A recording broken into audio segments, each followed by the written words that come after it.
36 वर्षीय ॲडव्होकेट रामेश्वर बोराडे यांच्यावर 3 जणांनी 3 जुलै रोजी सायंकाळी माडसांगवी परिसरातील कार्यालयामध्ये त्यांच्यावर जीवघेणा हल्ला केला होता।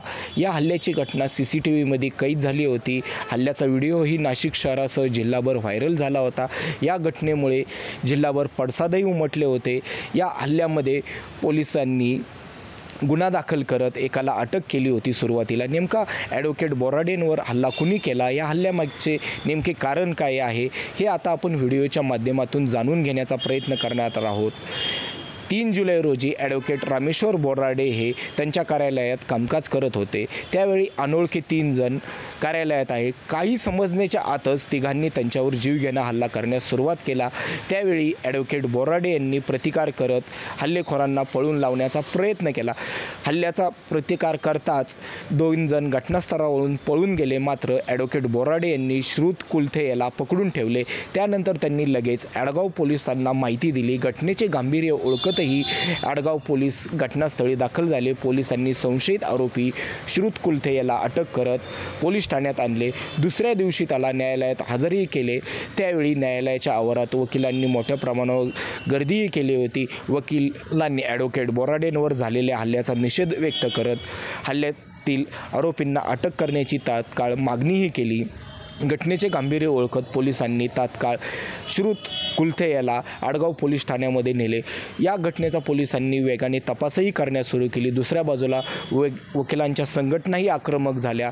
वकील संरक्षण कायदा तात्काळ लागू करावा यासाठी जिल्ह्यामध्ये वेगवेगळ्या ठिकाणी निदर्शने, धरणे, आंदोलनही करण्याचा प्रयत्न करण्यात आला। 8 जुलै रोजीही न्यायालयाच्या बाहेर नाशिक बार असोसिएशनच्या वतीने शेकडो वकिलांनी धरणे आंदोलन करत वकील संरक्षण कायदा तात्काळ लागू करावा, शिवाय ॲडव्होकेट रामेश्वर बोराडेंवर हल्ला करणाऱ्या आणि हल्ल्यामागील जे कोण आरोपी आहेत त्यांच्यावर कारवाई करण्याची मागणीही तात्काळ वकिलांनी केली। या घटनेचे गांभीर्य ओळखत नाशिक शहर पोलिसांनी वेगाने तपास करत 5 जणांना अटक केलेली आहे।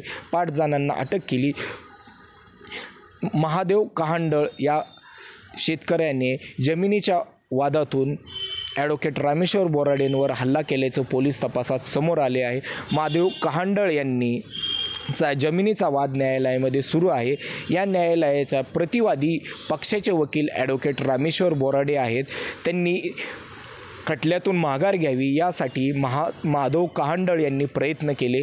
मात्र ॲडव्होकेट बोराडे यांनी त्यांच्या मागणीकडे दुर्लक्ष केले। त्यातून त्यांना राग आला। त्यानंतर महादेव कहांडळ यांनी विशाल पगार, आदित्य कहांडळ यांना ॲडव्होकेट रामेश्वर बोराडे यांच्यावर हल्ला करण्याची सुपारी दिली।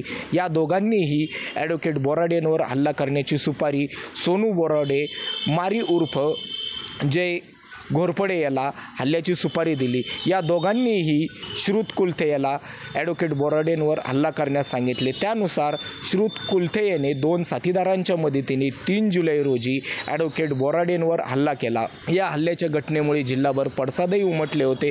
आता पोलिसांनी या प्रकरणात 5 जणांना अटक केलेली आहे। महादेव कहांडळ, विशाल पगार, सोनू बोराडे, मारी उर्फ जय घोरपडे, सुमित वायचळे आणि श्रुत कुलथे अशी अटक करण्यात आलेली 5 जणांची नावे आहेत।